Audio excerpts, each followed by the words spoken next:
Welcome everybody. On today's Nirvana Strength practitioners panel, we're going to be speaking with Anita Tee or Tijani. Anita Tee is fine. Anita Tee, okay. And Anita Tee is going to talk with us about microbiome, gut health, some inflammation. Maybe some of you are dealing with some inflammation issues, and we'll touch a little bit on autophagy today. Mm-hmm. And then hopefully on a future podcast, we'll get into these topics in a little bit more detail. Mm-hmm. But Anita, if you want to start really quick with just a really brief background of yourself and how are you so famous? Yeah, sure. So I am Anita Tee, as he mentioned. I'm a nutritional scientist. I have a master's in personalized nutrition, and my background is in human biology focused in genetic engineering and molecular biology. So I did a lot of cloning and gene splicing and things like that back in the day, and then I got into the microbiome. I was published by the British Association of Nutritional Therapists for some research on the microbiome that I did during my dissertation. And I'm part of a whole bunch of organizations, or was part of a whole bunch too. Since I moved to Bali, I'm not with them anymore, but things like the Royal Society of Medicine, the Institute of Functional Medicine, and I have a background as a personal training specialist. So I'm pretty well-rounded in everything from the intensive scientific side of things to the, typical day-to-day gym side of things. Right. Yeah. That's quite a mouthful. Yeah. Yeah. You do that every time when you go into a podcast. Oh, there's so much more. There's so much more. There's so much more, but Okay. those are the basic qualifications. Yeah. Okay. So so being in Bali, you're probably not involved in a lot of the actual research stuff as much anymore, right? So that's the interesting thing, is people kind of misconstrue research for wearing a lab coat and being in the lab. Yeah. That's actually, I used to do a bunch of stuff like that. Yeah. But the thing is, that's actually the lowest level of research that we have, because basically when you're in a lab, you're doing one study on mice or humans or whatever it is. But that one study can't have such a huge impact to kind of change all of the science we have. It's just sort of like a little drop in the pool. And so essentially what I've done now, which is great because you can do it remotely, is there's another level that you can go above that to look at all of those studies and analyze those studies and come to a conclusion. So you'll look at every single study that's been done on, say, coffee, for example, and then you can come to a conclusion. But if you're in the lab just testing coffee, then that's just it. Those people are so necessary, and they're the sort of foundation of science. But when you really want to come to some conclusions, you have to go to a higher level and actually be overlooking all of those studies. So that stuff, in the lab, generally that's not going to be your more experienced, higher level scientists. Maybe it's going to be just your grad students going to do that stuff, or? No, it can definitely be higher level ones, especially to run the experiments and design them. You're going to need people who are PhDs, PhD candidates, things like that, and they'll probably be a bit higher up in the lab. And also some people just really love research. And additionally, usually when you go to kind of well-known universities, the professors will have a certain amount of time that needs to be allocated to doing research as well. So there is some pretty high-level people, because again, it's still forming the foundation of what we know as science. So you need a strong basis to basically form all of these higher-level conclusions. Okay, so then why gut health? Why microbiomes? Why was that your focus? So having a background in genetics was really interesting, because I was sitting there thinking, we were all kind of sitting there thinking genetics I hope we're all thinking, yes. We were thinking that genetics was basically what determined who we are, is genetics and environment in that mix. But what's really fascinating is, for example, you can have the genes for breast cancer, but the microbiome plays such a huge contribution in whether or not those genes are actually turned on or off, and whether they're actually expressed. So suddenly you discover that we have this really malleable thing inside of us. We can't change our genetics, those are fixed, but we can alter our microbiome through all of these different natural therapies, and that's something that's within our control to a certain extent, at least, and it's getting more and more within our control as it breaks into the medical world. Right, so all of us, we have a certain DNA that may give us propensity to get some kind of disease. With regards to our any physical abilities, right? There's always some, it's not a set point that everybody's fixed on. You have some range of optimization and maybe deterioration of the body. Yeah, of course. And again, our genetics sort of help us to understand what the baseline is as well. So it's like we can have more or less genes for a certain thing. We can be more susceptible to certain disorders, I suppose. Right. But then, exactly as you said, there's a range to which we can alter that. So there are certain things like Huntington's disease. If you have the genes for Huntington's disease, you can't stop that entirely from happening. But there are other things like cancer genes where, yes, through a healthy lifestyle and diet and natural therapies, you can drastically reduce the probability of developing it. So are there tests now that people can do to maybe figure out like what is their likelihood of like finding out what their baseline is with regards to are they likely to get any particular diseases? Yeah, of course. And I mean, again, we're still figuring out exactly what's going on, but what we have is we have databases of something called single nucleotide polymorphisms, which are things that are, they're basically genetic mutations that are associated with diseases. There's a lot of research that's been done on SNPs, SNPs. We have a lot of information on things like these. Nothing, just as the microbiome as well, nothing is like, here's the exact book and we know exactly what's going on. But you can take a genetic test and you can run it through. I know Dr. Rhonda Patrick has one on her website as well that you can run things through and you can actually see what diseases it's associated with. So she takes like the 23andMe, the blood testing. Have you done that yourself? I have not done it. I've looked into it, but you can't actually do it from here in Indonesia. I know, I've tried doing it. Yes. Yeah, so perhaps when I go back to Europe, I'll probably convince Johnny to do it with me. Yeah, I guess that's the tough part about living in Bali.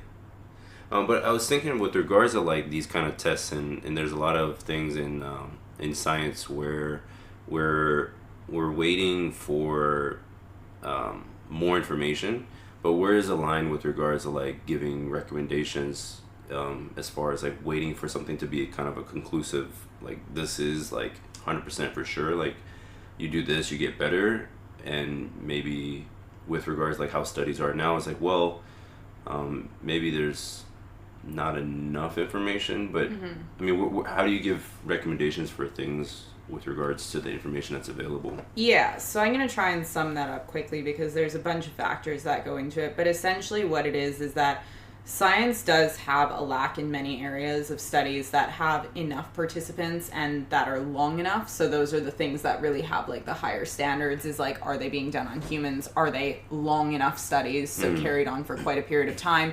And do they have enough participants to see the variability? So the more and more studies you accumulate that are closer to the reality and they've gone on for a really long time, then you can make recommendations. But even still, we have a particular language. So we can't actually say this is proven fact. Yeah. There's no such thing as proving things to be true in science. All we can do is prove things to be distrue. So when we design any experiment, we're basically trying to disprove our hypothesis, and we can say, okay, we know for a fact that this is not true, but the truth kind of keeps evolving, so there's no actual way to prove that. Science is sort of like the biggest I told you so in the world, because you'll think one thing and then later and later and later we'll discover that that wasn't actually the case. Something always comes up. Yeah, so basically, as much as people don't want to hear this, the reality is science is a series of educated guesses, and you start with a hypothesis, and the more and more you prove all of the other things to not be true except for that hypothesis, then that hypothesis becomes stronger and turns into a theory, and that's what we have is scientific theories, not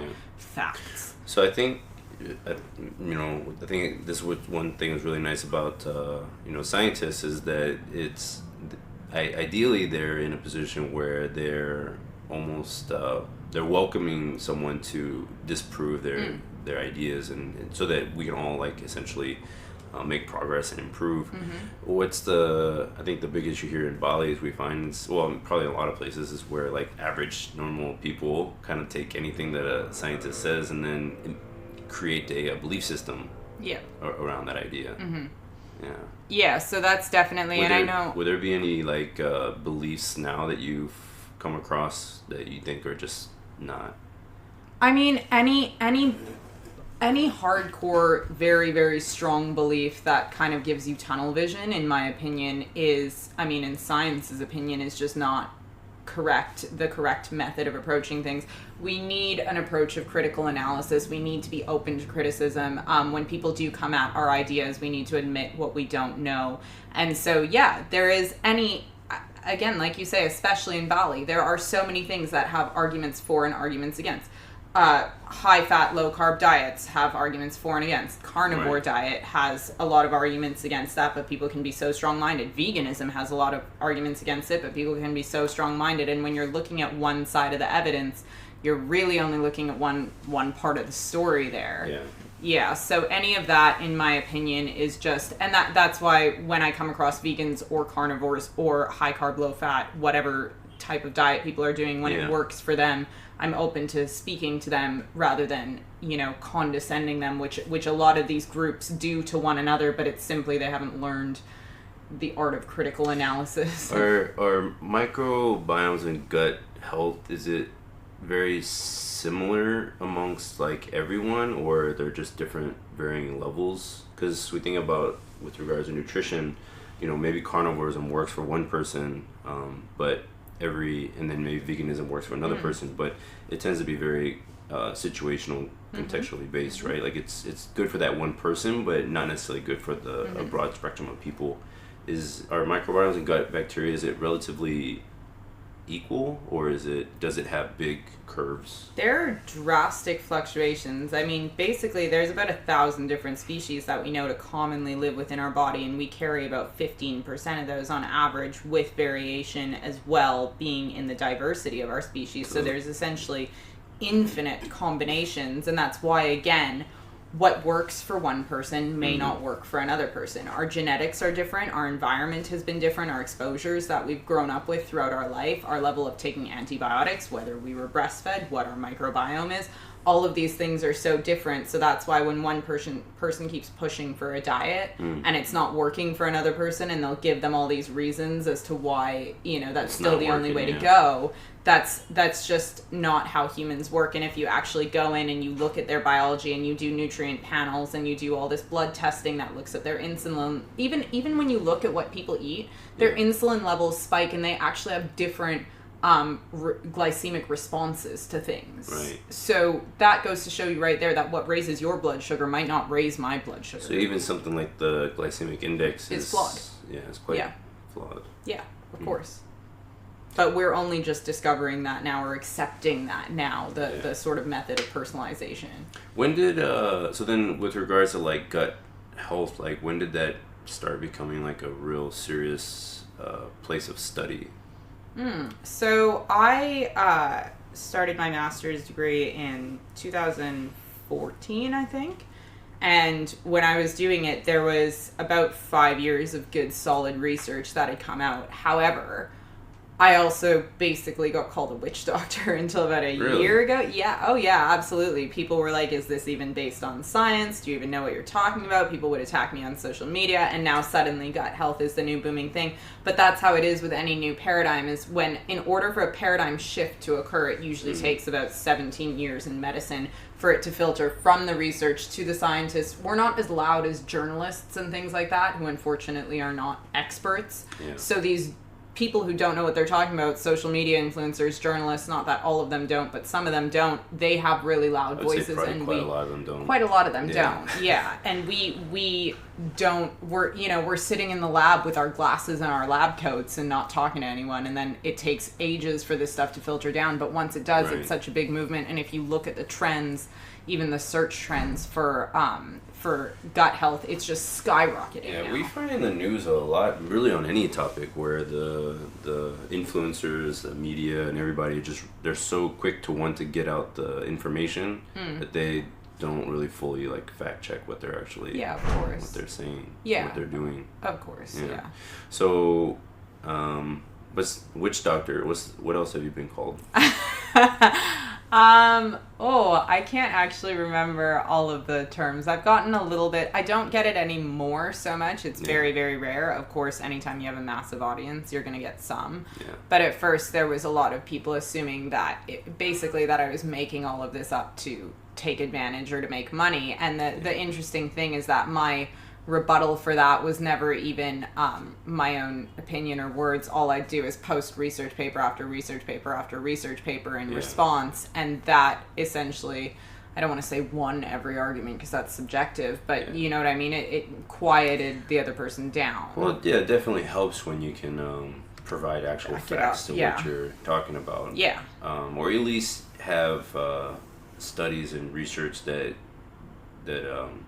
maybe not lead to a conclusive result, but at least like points into that direction. Yeah. I think so many people are having these kind of conversations, and at the end of in this podcast, in the notes and stuff, we'll definitely post a lot of articles and stuff and research papers that Anita's working on, but yeah, just even providing that information. I think sometimes too, in normal kind of conversations with people, or in these kind of realms where people are having discussions, is they almost want you to kind of rattle off the studies from memory.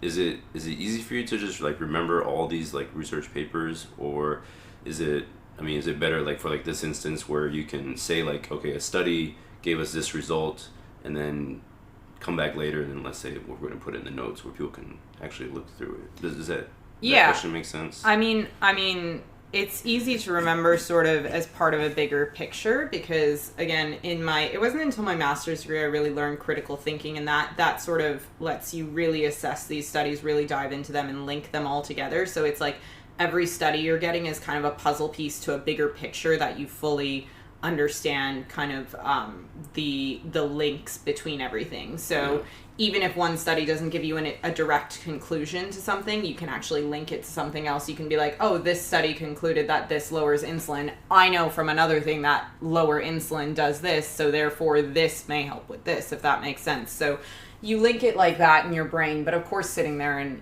listing off all the authors of every study and citing them by memory, you go through literally thousands. So it's pretty much it's like Alice in Wonderland, right? It's like going down the rabbit hole. It just never, because every study links into other studies and links into, or think of research papers, academic papers where, when I wrote my thesis on, my thesis was on East Asian culture. Oh, yeah, I didn't know that. It was in the time when like Last Samurai and Kill Bill were coming out into Hollywood. So my study was on East Asian influence on Hollywood. Seriously, yeah. What did you study? Interpersonal communications. Oh, okay, cool. Yeah, but yeah, even I always think of like research papers as really interesting topic for a lot of people. We think of when the media says things like, "Oh, just very broadly, chocolate is good for you," or wine is, you got to drink more wine because it'll help you get healthier. Where do you see, like, with regards to, just specifically microbiomes and gut health, like where do you see like the flaw in people's interpretation of research papers? I guess it doesn't have to be just microbiome specific, but just research papers overall. In general, again, it goes back to that first sort of discussion we had about being in the lab versus assessing all of the lab studies. Basically what happens is that I'll be in the lab and I'll conduct a study on 2 mice that ate some chocolate, and both of the mice seemed to be happier after they ate chocolate. And then I publish those findings, and then a journalist who is not a scientist and doesn't know how to properly look at those studies goes, okay, so the conclusion is that chocolate is good for you, and then that filters through to the media, and then suddenly the whole world. And there was actually one study very similar to that where they were showing that giving your kids candy for breakfast was a good thing because it made them more alert and focused and energetic. But of course that would be what happens immediately after you eat sugar for a brief moment in time, and in the long run they probably experienced sugar crashes later in the day, irritability, were falling asleep in class, became obese, became moody. But all that was published was you should give your kids candy for breakfast, which is bizarre. So some of these obviously come out, and obviously they're looking for ratings, and there's a lot of clickbait out there. So again, people want to come to these really fiery conclusions that'll attract an audience, and that's definitely where the problem is for that end. And that's not to say scientists aren't at fault either, because scientists do get funding, and it's been shown that a funded study is 5 times more likely to come out in favor of the funding body compared to a study that was not funded by a specific company or there was body. that big controversy with the sugar industry, or was it Coca-Cola? Somebody was paying the Harvard scientists. Do you remember what that study was? It was on sugar. Is that the one done in the 60s? That Yeah, basically, that was, so that actually formed the basis of the whole low fat, I want to call it a conspiracy almost. Yeah, I mean, because the thing is that, I mean, it didn't come out until relatively recently. And so now you basically have like all these policies, all like so much stuff that's been based off of this one essentially big study, and the whole thing was fabricated to the most part. Yeah, and I think the scientists didn't even get paid that much either. I think it was like 50 grand or something like this. It was super tiny, sure. yeah. There is a lot of there's a lot of shady stuff that goes on, and on the bright side, you do need to publish who funded you. So again, when I look at a study as a scientist, literally I'll go through like 15 pages of like checklists, analysis, like all of this different stuff, like what species was it done on, how long was it done for, who funded the study, versus again, back to that journalist example, they can just look at a study that was done on 2 mice and come to a conclusion. So the problem is that people are drastically misinformed about how to interpret this study. You wouldn't hire me as a lawyer and just tell me to go read some law books. Like, the point is you have lawyers to interpret the law appropriately. So people kind of forget the importance of scientists and the training they've gone through. They just think they can go through the studies and it's just fine. It definitely seems like, in the way you were talking about how you were looking at I mean, basically the foundations of that actual study, right? Like, what are the very specific components that went into the study that led to that conclusion? Whereas I think most people just look at the conclusion, focus on the conclusion, exactly, and then just take it for what it's worth. But I also think too, it's like a lot of people think of any scientist or any doctor as someone who's competent and someone that they can trust 100%. But I mean, for me, I always tell people, even you can be basically like a D+ student for your entire life and still become a scientist or still become a doctor.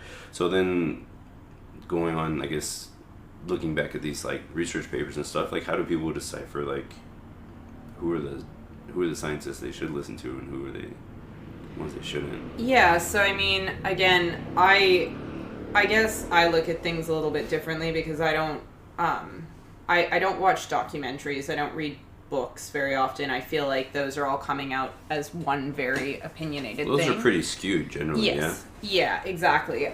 To decide who I'm listening to personally is I actually start off by doing my own research on the person, what sources they're looking at. I see their ability to critically analyze things, and through that, then, because again, you just want to make it an efficient process. You can't double check every single thing you ever hear, literally every sentence. So I look at those things, and then if I find that the person is quite legitimate in all those aspects, then I'm like, okay, I'm just going to give them some more trust and just listen to some of the things they say without fact checking them. But I wouldn't by any means just go on YouTube and listen to every video I saw and trust every person I'm seeing. I have to essentially do my fact checking on the specific person, and there are a few that I do really like. But again, it did take me time to. So generally, the most maybe truthful or the best ones to follow would be the ones that have the most Instagram followers.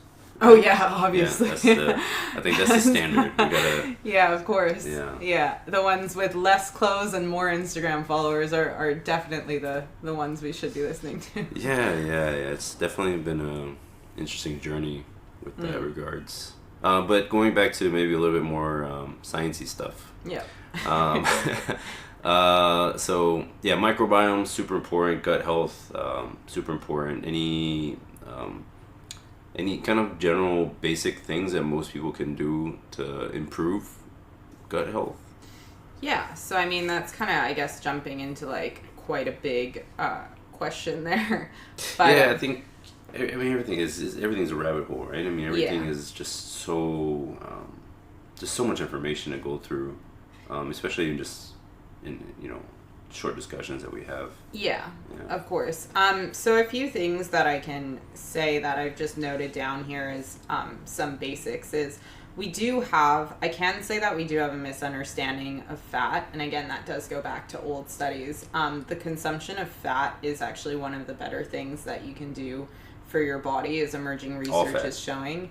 Healthy fats, natural fats, let's say. Okay. Yeah. What's natural? Natural, like things like avocado, things that haven't been processed, things like avocado or coconut or something like that hasn't gone through basically a molecular restructuring. When you say processed, right? Like, it always makes me think of, I've had a few people, they'd be like, well, everything's processed. It's true, yeah. And then is there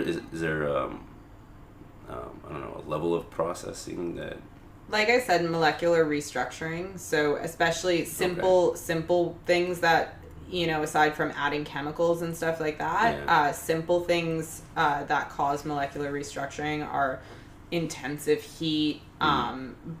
They're bleaching and coloring a lot of things as well, which does strip things of a lot of the good stuff that they have naturally, preserving things.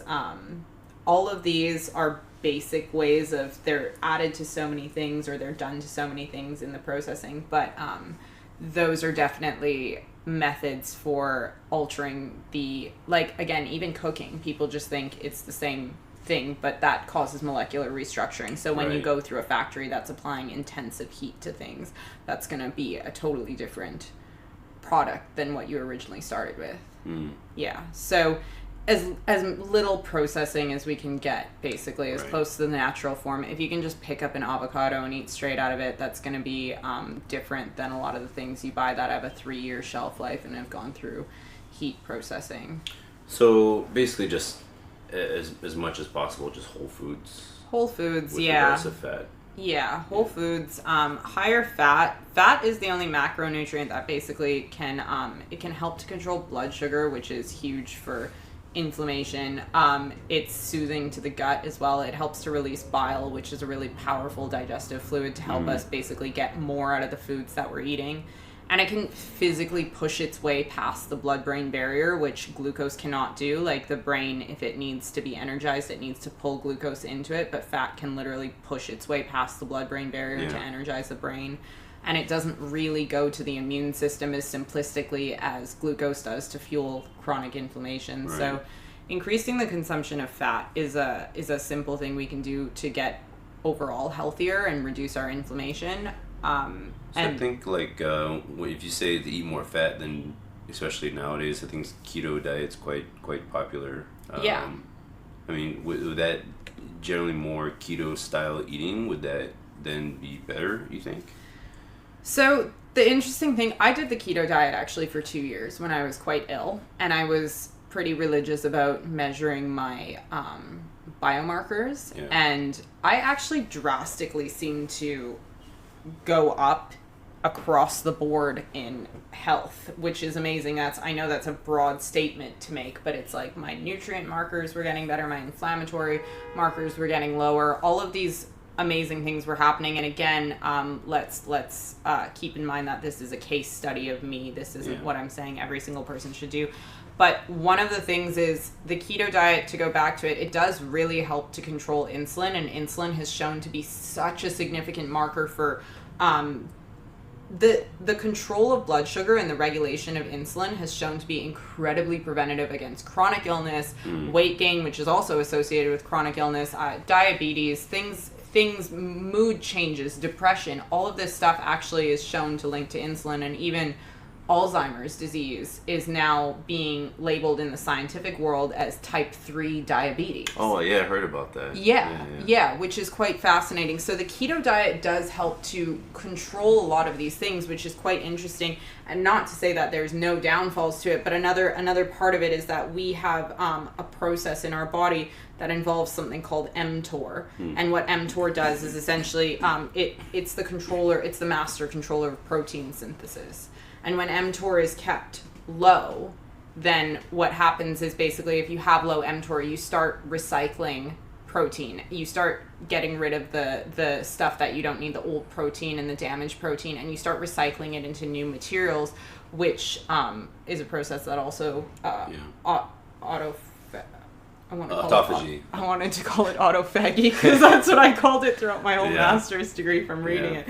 I guess you could theoretically. No, you're not supposed to call it that. No, it's just I spent like 5 years calling it autophagy, and then suddenly I was like, oh, autophagy. That's not how you say it. Yeah. But anyways, essentially, basically what happens is that when you're on the keto diet, because it's so controlling of your insulin levels, and you don't need to consume as much protein, then it keeps mTOR low, and it starts this process of protein recycling. And what that actually does is it acts as basically an anti-aging stimulation for the body. So it's, again, preventative against chronic illness, against when it's high, you basically get the new formation of things that can include the formation of cancer cells and mutations. So controlling insulin would be a big key component of being healthier. Yes, absolutely. That would also, so then instead of like people generally focusing on, like, let's say purely on like calories and something like if it fits my macros, would a bigger focus on just pure like hormonal imbalances, and that be a better way of judging how to eat? Yeah, so I mean, one of the main things I focus on, it's really interesting because I'm not so concerned with macros. I've been a little bit more since I joined Nirvana, just because I up my protein more because I want to do more stuff at the gym because it's fun. But like protein gets stronger. Yeah, but for the most part, my main focus is sugar. I don't like to take in too much sugar. I want to keep insulin low and balanced. And then, of course, focusing on anti-inflammatory compounds is such an important thing to me, because that's basically focusing on anti-inflammatory compounds and things that are good for gut health. Fiber, especially, that's another thing I focus on because it feeds your gut bacteria. Yeah. Those are the things that I mainly focus on because, one, you want to keep inflammation low, because when inflammation is high, what's happening is your immune system at rest uses about 85 calories per day, but when it's mildly active, it's going to use about 400 calories per day, and it can go up to 2,000 when it's really, really active.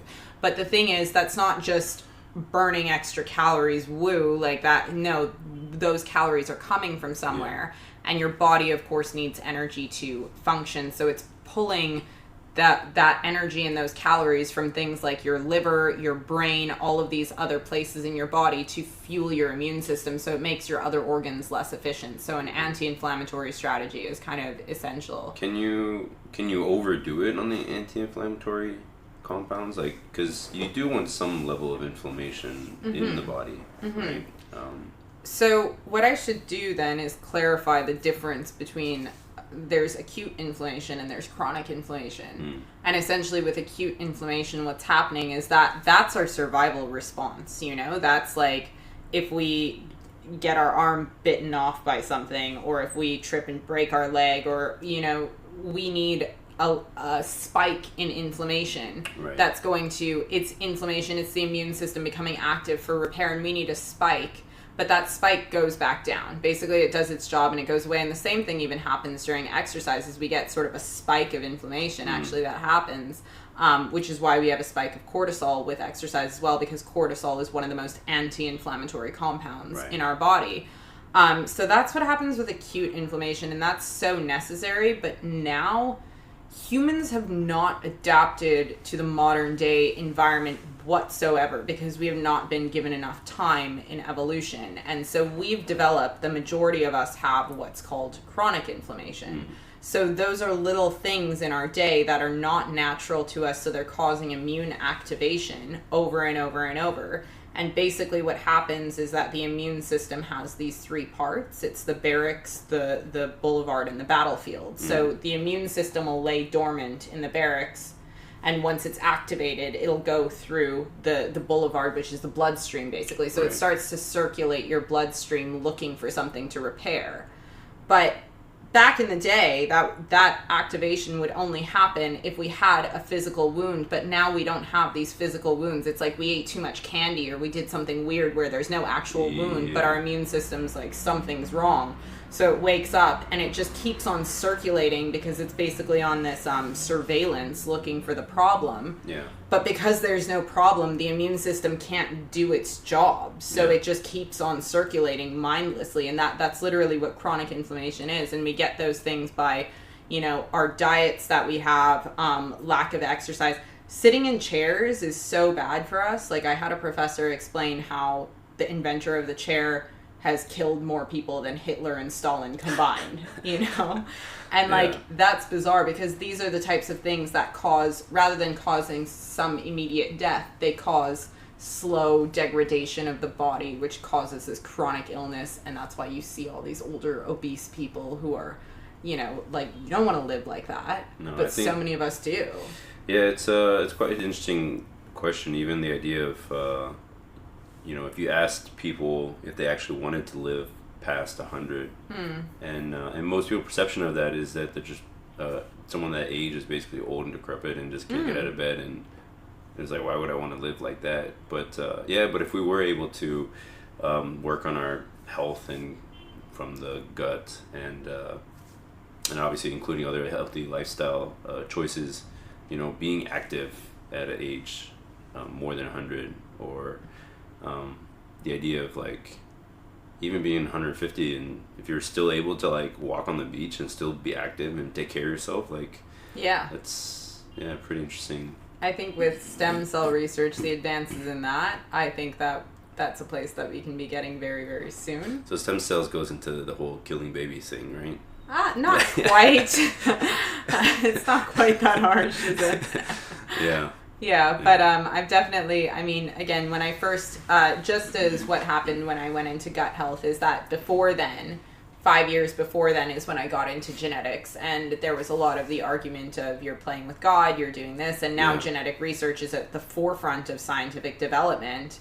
And so now people are so interested in, genetic testing stem cells, but it didn't used to be that way. Yeah, but you think that argument of, scientists are playing with, or they're trying to act as God or playing God or whatever, that argument's basically been around since the beginning of science, right?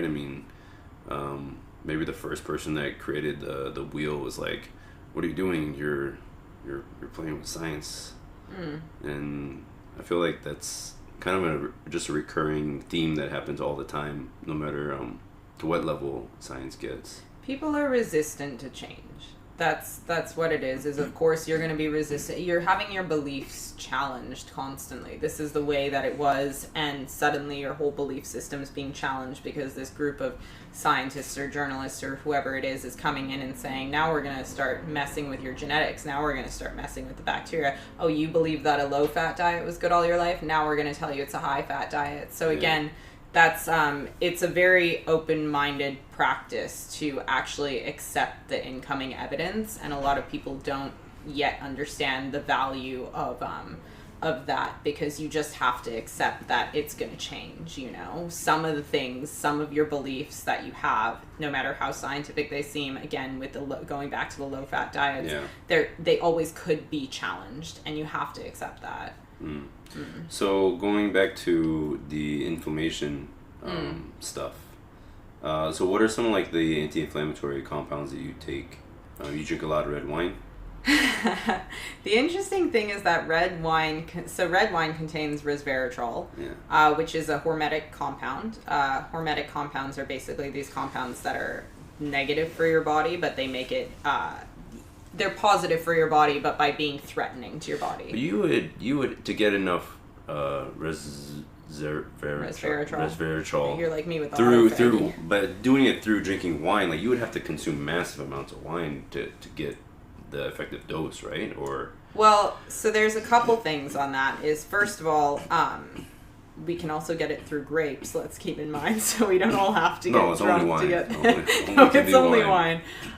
The other thing is that resveratrol is a natural pesticide, so it's produced by the plant in response to attack by bugs, by pests, by anything that's threatening the plant. But if we have all these vineyards and we're spraying them with pesticides so that there's no pests, where is the resveratrol? There's no resveratrol being produced because there's no need for it. It's only produced in response to breakage of the plant from a pest as a threat. So that's why actually when I was living in Spain... So red wine doesn't have any... Maybe, if you're going, maybe it's significantly less than it used to. It probably doesn't really have very much whatsoever, if any at all. If you have one that's very... a farm that's very inorganic, and again, even in the States, though organic, the line is so wishy-washy that they're still using organic pesticides. So basically, you would need a natural organic line. Pesticides. Oh yeah, of course. Yeah, that's there's so many, like Rotenone is the most commonly used one in the States, and they actually banned it for a while because it was showing such a strong link with Parkinson's disease that they banned it, and then a few years later they unbanned it. So there's a lot of organic in the States is a very, very loose term. So would there be a better country to trust with regards to organic? Europe, yeah. So in Europe, basically, it's really interesting because 99% of what the United States considers organic, 99% of that is considered unfit for human consumption by the European Union. Oh, wow. That's quite big. Yes. So when I'm in Europe, I'll buy organic, but when I'm in the States, I will not buy organic because we're just eating garbage either way. Don't buy anything. I wouldn't mind if I didn't eat. You know what? Too in the States, the produce is so expensive too. It's like $5 per pound of apples or something like that. It's insane. So when I go, my family's in Florida, or they vacation there a lot, and when I go there, I don't really focus on fruits and vegetables as much because they're expensive. They're not very good for you. Even still, like, of course, vegetables and fruits are good for you, but they're really, really putting too much chemicals on it when it comes to the And then States. even with the thing of like avocados, with the monocropping? Yeah, monocropping, right? It basically destroying the soil, and they're not refertilizing in the proper ways, so that you could eat a bushel of apples, but it doesn't have the nutritional content that it used to have, right? Because it just wasn't. Yeah. Same thing with the grapes, right? With the pesticides. Yeah. Yeah. Absolutely. Is that definitely the level of nourishment we're getting from our produce now is significantly lower than what it used to be, say, 50 years ago, which is a shame because it's almost like, how can you ever get enough? And that's where supplementation becomes more and more necessary nowadays because it's like we're making our environment so robotic and synthetic that we therefore need to, complement our bodies with things that are robotic and synthetic as well. It's quite interesting. Like I think of the pharmaceutical industry with, how there's a lot of money to be made in treating the symptoms of the problem, and it seems like too with supplements as well. They're essentially creating a solution to a problem, but not actually fixing the problem, right? Like it's and I wouldn't even necessarily say they're creating a solution. They're band-aiding it because they're basically they're solving one thing temporarily at the expense of so many other things, that it's just got all these knock-on effects. And I don't care how many people will say this thing is proven not to be harmful when taken. We don't know how the body works. We just don't know everything about the body. So when you're putting any foreign substance in the body, you don't know how it works. So you can't say for certain. That's why, when you take, a natural supplement that's pure zinc, naturally derived, it's like, that is something that we know can belong in our body. Yeah. And even still, the interesting thing is getting them from food and getting them from supplementation doesn't quite work the same. But when you do that, then it's like, we know to quite a great extent that this belongs in our body and that it's not going to, knock off all these other pathways. Whereas with pharmaceutical drugs, we've made that up. Yeah. We don't know what's going on in our body with that. So there's no such thing as a, clarified, known to be safe pharmaceutical drug. But even, and something with regards to let's say zinc, right, or any kind of supplement, like with regards to vitamins that you take, taking just purely that that singular form of that vitamin can also affect you in a negative way, because there are quite a few vitamins where they have to be combined with others to actually maximize or optimize its use. Yes. So, can you give any examples with regards to like maybe one particular vitamin that if you took, essentially, the idea is that it takes it from from your body, right? Yeah. That's easy. So basically, you are totally right. And first off, I have to like give a disclaimer that for once, and that's why I should give that disclaimer that I do encourage people to take these supplements when necessary, and like. But that was the original idea, right? They're supposed to be supplementary to the diet. Yeah, so I don't tell anybody to just go and pick a random, like, let's talk about zinc, for example. So that's a great example because zinc is a heavy metal. Zinc is the heaviest of the heavy metals. So when you're taking zinc, it knocks all of the less heavy metals.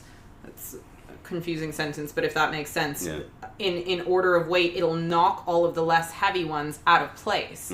So if you OD on zinc, if you're taking too much zinc, then your magnesium will suddenly get depleted. Your iodine will begin to get depleted. Right. So yes, you should be taking zinc if you have a zinc deficiency, and you can look at that and you can say, okay, I have a zinc deficiency, I'm going to take zinc. It's probably relatively safe if I'm taking the pure compound derived from something natural, versus again saying I have a zinc deficiency, I'm going to take these and it's causing, say, acne, so I'm going to take these antibiotics and rub them all over my face and then start taking antibiotic pills. And that's what many people do, which is, again, that's a Band-Aid solution to a symptom of the actual problem. Right. Yeah. I think, in Korea, when I was living there for a while, I found that the doctors in the medical industry the whole country was basically built on preventive care, but they did it to such an extent where basically if they even got a simple like cough or the beginnings of a simple cold, that they would go to the doctors and right away the doctors would just give them a shot of antibiotics, like immediately. But I think it's definitely having some negative repercussions with regards to their immune systems. For our immune systems, for antibiotic resistance is getting crazy now. Like the fact that we can no longer appropriately control our microbiome. We're so susceptible now to incoming pathogens. Like, look what happens every single time somebody transfers from a Western country to Bali. Yeah. It's like diarrhea central, like right away, vomiting, diarrhea, everything. Bacteria to handle the No, we don't, because we live in an over-sanitized world, especially Western countries in particular. Everything's packaged, everything's sanitized, everything's, immunized. Everything is so overly sterile that our immune systems, of course, become weak. It goes back to even this, again, this can all work cyclically with each other, but even what we're talking about, resveratrol, for example, like I said, resveratrol, why is it good for us? It's good for us because it's a little bit of a toxin we're putting in our body to make our bodies more resilient. So if we don't have that, then of course, think of a boxer. If a boxer's never been punched in the face before, then he's probably going to cry the first time it happens. But after it happening every single day, you become more and more resilient to it. So we're essentially creating an ecosystem of like a bubble system, like the whole bubble boy thing, right? Like, we're creating a bubble boy thing, and on top of that, because of the overuse of antibiotics, we're also creating like these super bugs. So it's like the bugs are stronger and our immune system's weaker. So like we're screwed. That's ridiculous. The overuse of antibiotics is a very big problem, but they are trying to actually address that in science right now, which is good. And they're microbiome. With more studies on it, they're doing more studies super on the resistance. And the pharma companies will come out with super antibiotics, and we're actually coming up with, again, what's really interesting is these microbiome studies are getting really a lot more sort of prominent in the field, and we're looking to modify gut bacteria before we actually use antibiotics in some case. So the use of probiotics is becoming, again, in Europe, and even when I was living in Turkey, for example, if you go and you say, I have a bacterial infection and I have diarrhea, they're going to give you Saccharomyces boulardii, which is a yeast that's proven to just fight, it's naturally in your body, and it's proven to fight the causes of acute diarrhea, which is great. rather than, again, giving you antibiotics and so treating illnesses with bacteria as opposed to... Yeah. That sounds kind of pretty cool. I like that. It's so cool. And one of the coolest things that's happening... Maybe just cool for us, though. Yeah, I was just going to say this. This might not be as cool to other people, but to me it's absolutely fascinating, and I've done quite a bit of research into this, is stool transplants is getting to be huge. The effects of that is crazy. And basically, stool transplant? Yeah. So basically what they do is they take a healthy donor. Yeah. And they'll take, if you're healthy and I'm sick with, like, for example, there's one type of bacteria, it's called C. difficile, Clostridium difficile, and there's a certain strain that can kill you within 24 hours. Okay. And it's basically, it's such a horrible bacterial infection, but what you can do is, even when you're dying of this bacteria, they can take your stool and they can put it inside me. They can do a transplant inside me, and within 24 hours, instead of literally going from like a fatal bacterial infection, I can walk out of the hospital perfectly healthy. Really? With antibiotic resistant C. difficile, which is bizarre. Okay, so maybe clarify, what do you mean by stool? Stool is your poop? Yeah. What's the professional Have you name? seen that? For some reason, it makes me think of, there was a South Park episode where they created a human centipede. And Apple created a human centipede, where they're basically just... Centipede. They're just butt to mouth, right? Yes. Yeah, centipede, yes. It's so not, it makes me... It's not quite like that, no. but yeah, it's an interesting process, and I've actually looked into it pretty hard. They do it in Australia now, actually. It's stool transplants. Yeah.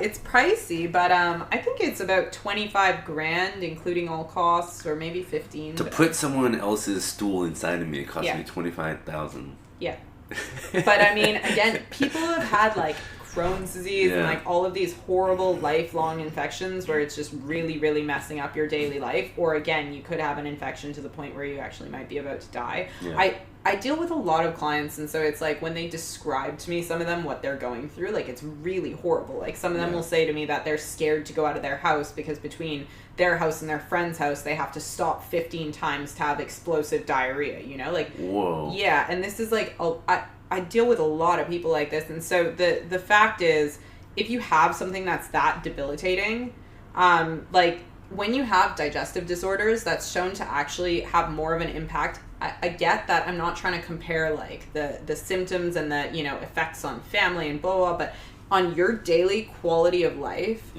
these digestive disorders have more of an impact than people who have cardiovascular diseases, various forms of cancer.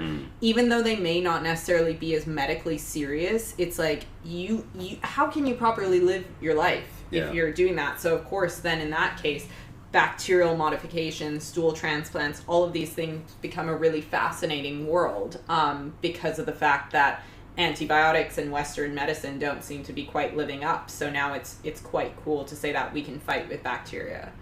So it seems, I mean, I feel like someone would need to be in a relatively serious situation to be willing to try. Would stool transplants be still considered experimental? Or is it at a point now where it's actually quite regular, but maybe just only in Australia? They are still at the experimental phase. Yeah. However, the experiments have shown basically... You can call them stoolies. Stoolies. Australians, they're the new stoolies now. I don't know if they'll know that reference, though, because I think it's just like geeks like me that are looking into this stuff so heavily. Yeah. But the fact is, they're showing spontaneous remission from so many disorders, and the negative effects of them seem to be quite mild. So again, earlier when we were talking about how do we come to these scientific conclusions, it's basically an entire balancing act. Right. So even when evidence is emerging, if you only have like hundreds of papers or hundreds of studies coming out on something, if you look and like 98% of those, I don't know the exact statistic, this is just an example, if you look and 98% of those are positive, and then the negative effects seem to be just that it didn't work, then that's a pretty good sign to be an early adopter of these things. Yes, I mean that's pretty good. We definitely need studies, right? And the only way to get those studies is to have people volunteer to take part in the experiments. Yeah. But I mean, especially coming from the States, like, and all the side effects of some of the drugs that are coming out now, it doesn't seem like, I mean, really, how bad can it get if you're already getting stool transplanted? I mean, probably side effects can't be that much worse. But in States, like, you can take it was like, okay, we'll help you feel better, but you might get explosive diarrhea, and you might get, like, there's like 20 different side effects. They're just so horrible. It's like, why would you possibly put yourself through those? Yeah, I mean, again, it's really all down to a balancing act, and some people are very misinformed. I would gladly, if I had, like a horrible bacterial infection and they said, take this medication that we don't know what it's going to do for the rest of your life, and we'll just see the effects and blah, you don't blah, think blah. the stool transplant, I don't know, I can't get over this. I would do the stool transplant. What if it was just like a huge practical joke? I don't know. Made by the Austulians. Yeah, there you by go. the Austulians. Yeah. I mean, honestly, it's a one-time procedure. So even if you have to get it a few times, like, it's not, because sometimes it's multiple times over a few days or over a week. But basically, yeah, I mean, I would totally choose that over antibiotics, but I guess I've probably gotten pretty comfortable with poop. No, this is pretty cool. So, but I mean, generally you think of maybe, especially starting off as kids, like, people getting more in touch with nature. I guess maybe easy way of saying this, like, get more dirty, get more. Yeah, so actually, literally, one of the best things you can do for your kids is get them to play in the dirt. Because dirt has so much, like, if it's, like, your garden and not, like, again, like, some monocrop, like, overused farm, your garden has so much good bacteria in that soil. So literally, like, take your kids and chuck them in the dirt and, like, let them eat dirt. And, like, all of that is so good for them. People actually see all the YouTube videos popping up. Throw your baby into the dirt. Throw your baby in the dirt gently, but do it. People actually would laugh because I would, whenever we're home and we have a garden, I'll take the produce from that garden and I'll leave the dirt on it and I'll eat it. Yeah. And people think it's so bizarre. But soil, as crazy as it sounds, soil is one of the best sources of probiotics. Again, if you know that it's nice, clean soil and you've grown it yourself especially, and it's not of a random source, it's such a good way to consume probiotics. And I actually have a friend of mine here in Bali, and he always laughs at me because I tell him I'll eat a bit of dirt. Like, it's so good for you. So when I get the opportunity to get some good dirt. You should just come up with a drink. Yeah, dirt drink. Yeah, dirt drink. It would literally be like that, like the commercial with, like, well, the idea that companies are filling up their spring water bottles with just some lady in the bathtub just filling up the tap water. Yeah. It'd just be you in the background just, like, picking up some dirt and putting into a... Yeah, dirt drink. Who doesn't love a good double D? Yeah, that would be your slogan. That would be the slogan. Yeah. Oh, awesome. So with regards to all of this, right, like future research, where do you think, like, all this stuff is kind of heading? Yeah, so again, this is what's quite interesting, is because I get to speak with all of these companies that are kind of going in these directions, and they're just at the forefront of scientific development right now, which is very cool. I get to actually have a little bit of a glimpse into the future, and I can tell you that genetics, stem cell research, and the microbiome are just skyrocketing. Yeah. The fact that we're going to start using, like, look at probiotics. It's like there used to be like a few on the market, and now it's like it's impossible to choose one because there's so many out there that all claim to be the best kind of thing. Do you have a few that you know that are quite good, or? To an extent, and again, it differs for each person because it does depend how it cooperates with your microbiome, and keep in mind that when you are incorporating a new probiotic for a couple weeks, it does take a bit of time to adjust, so some people might get symptoms and stuff. Yeah, there's a transition period.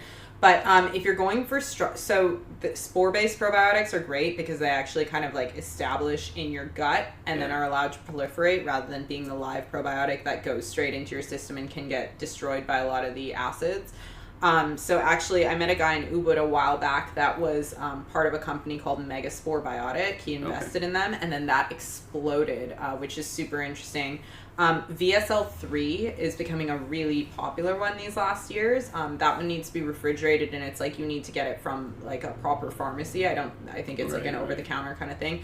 VSL3 is a good one. There's a company I've been working with recently, and I started testing their probiotic. It's called Probioform, and they have a pretty unique approach that instead of freeze drying the bacteria, they actually harvest it with all of the natural acids, and so it's in a liquid form, and I have it in like this jug in my closet, so I actually open it and I take it like several times a day. It tastes like rotten ketchup. It's so disgusting. Yeah. I make my boyfriend, I make Johnny take it with me, and it's like 3 times a day is time for this rotten ketchup juice. But that one's really good for people with constipation, actually, Probioform. And then if you have any symptoms of diarrhea, there's so much research for this as a strain rather than promoting any sort of brand, because I'm not associated with these. But Saccharomyces boulardii is a type of yeast for anyone who's having issues with diarrhea, whether it's traveler's diarrhea or ongoing diarrhea, then that's kind of the way to go for that. So those ones are quite strong and quite good. But again, depending on your specific disorder, you're going to want to shift through different probiotics. Okay. No, that's real cool. I definitely have to get all that information. Yeah. I feel like it's probably going to take me a couple of years to get through everything. Yeah, it does take time for sure. But that's what's interesting is, like I said, for future directions, bacteria is it's becoming king. Yeah. For sure that's becoming king. Bacteria in the world is king. Of science. Bacteria is king, absolutely. They rule us, they rule our bodies, even our moods. We have something called the gut-brain axis, which is basically like a feedback loop. It's a bidirectional feedback loop. So it tells our brain what's going on in our gut, and that influences our mood. If our gut is unhappy, that's why people with IBS will always have like anxiety, depression, some form of that is so common. And I have literally had one client who does not have anxiety or a mood disorder, which is bizarre. They're all coming to me for digestive stuff, and they all have this, and they don't see the association. But that's because of this gut-brain axis. So actually, the healthier your bacteria is, and people, I mean, the happier you are. Yeah, and I mean, you know me, and you know, people in Canggu always know me for just being constantly in a good mood, and that's not a front. I feel pretty generally happy, even when bad events happen. You deal with them, and you can still deal with them rationally and have a more stable mood. And I didn't always feel like this. I started feeling like this after I started really focusing on intestinal bacterial therapies. Mood got better, body composition got better, everything kind of improved. So bacteria is king when it comes to all of the processes in your body. Okay. Very nice. I definitely need to eat more. But fermented foods are also really good for this. Fermented foods are great. They're really high in they can be high in prebiotics and in active probiotics as well. Quest bars are high in prebiotic fiber. What's that? Quest bars? Are they? I have never read the ingredients. Yeah. I think they do have inulin or chicory or something. But the prebiotic fiber they use, it has like a sweetness to it. So that's kind of how they get away with it not being like so. Doesn't spike your insulin as much as like normal sugary products would. Yeah, and the interesting thing is, so my dissertation was actually on the influence of prebiotic fibers on intestinal bacteria. And it's really interesting because when you extract those prebiotic fibers, they do make a lot of people feel bloated or digestive discomfort or, you know, a bunch of negative things while you're adjusting to it. Yeah. But actually over time, these prebiotics are literally the food for probiotics. That's why they're called prebiotics. Okay. So they have a pretty significant impact if you want to just naturally enhance your gut bacteria without taking probiotics. You can eat prebiotic foods. So prebiotic foods would be even better than probiotic foods? Or probiotic supplements? Yes, probiotics, I mean, if you're wanting to maintain, if you want to make a really drastic change, though, sometimes you might need to take a really strong probiotic like VSL3 or something like that. You might need something. So prebiotics would, even after consumption, it would take more time for it to kind of develop and get the good benefits of it? Or? Yeah, it's sort of like it's just providing the food to grow a healthy population within you. So it's sort of like growing your own garden versus the probiotics are sort of like, coming in with brand new trees and just like planting those right away. So if you do, but the thing is, if you're going the prebiotic route, what the difference is and why it can be more beneficial for maintenance is because you're supporting your natural balance of good bacteria. Whereas with probiotics, it's more like my natural balance is so messed up that like I'm having diarrhea 20 times a day. I need to introduce some new populations in there at a high rate. So thinking about that, and let's say the higher consumption of meat, where meat requires a higher level of bacteria to process, right? So similar to thinking about like playing in the dirt to increase your immune system, or like when you get sick, allowing your immune system to actually fight off so it gets stronger. Would that same thinking go with regards to like some foods, like maybe even like consuming foods that require more bacteria to digest? Then it would encourage your body to build more bacteria? No, because it's not about the amount of bacteria that's required to digest to go to work, essentially. Right. Prebiotic fibers are a whole different ballgame here. They're literally just like, and those are the things that's why you actually produce gas, and people think that's a bad thing, but it's fine to produce gas after you eat a bunch of vegetables and stuff, because that's your body fermenting the fiber and eating it, essentially. Going to work on meat is a different story, and especially on top of that, it depends on how reactive your immune system is and what your specific issues are, but and again, your bacterial balance. But bacteria will naturally convert the amino acid histidine into something called histamine, which is an inflammatory compound. A lot of people deal with that just fine, but a lot of people don't deal with that very well. So in that case, it can be a little bit extra inflammatory, just through natural bacterial processes. So I wouldn't say what I can conclude is that, again, even though we're still discovering a lot about bacteria, what I can conclude is that the basis of studies, the study pool that we have, does not show that having a high meat consumption improves your digestive bacterial balance. It shows that high plant consumption does that. So a plant-based diet, and I don't mean a vegan diet or a vegetarian diet or any type, by plant-based I mean having a lot of plants in your diet, is what the research is showing to be the most beneficial thing you can do. High plants, high fiber, low sugar is the most beneficial thing you can do. Whatever you do outside of that, whether that's high fat or low fat or vegetarian or vegan or carnivore or whatever, I won't comment on that to do with this specific topic, but exactly with that, for sure, higher plants is the best way to go. Cool. Well, I think that's probably a good place to end. Cool. I mean, I'm sure we could definitely keep talking about this for like forever. Yeah, for sure. Cool. Well, thank you so much, Anita Tee, for coming on. Is there any maybe your company's social media, anything you want to plug? Yeah, so the main place that you guys can find me, where I talk about gut health and I talk about inflammation and specifically histamine intolerance at the moment, but it's factversusfitness.com, FACTVS fitness.com. Ooh. Yeah, that's my main website that I work off of. I have a couple other companies that I either deal with or am associated with, or one other that I own, but that's sort of where I put my heart and soul of gut health into. Okay, well, awesome. We'll definitely put all that stuff into the notes and get some of the good information with regards to the supplements, and anything else that you'd like to share, we'll share with the audience and link it up. Yeah, for sure. Sounds good. Cool. Well, thanks for coming on. Cool. Thanks. Bye. Bye.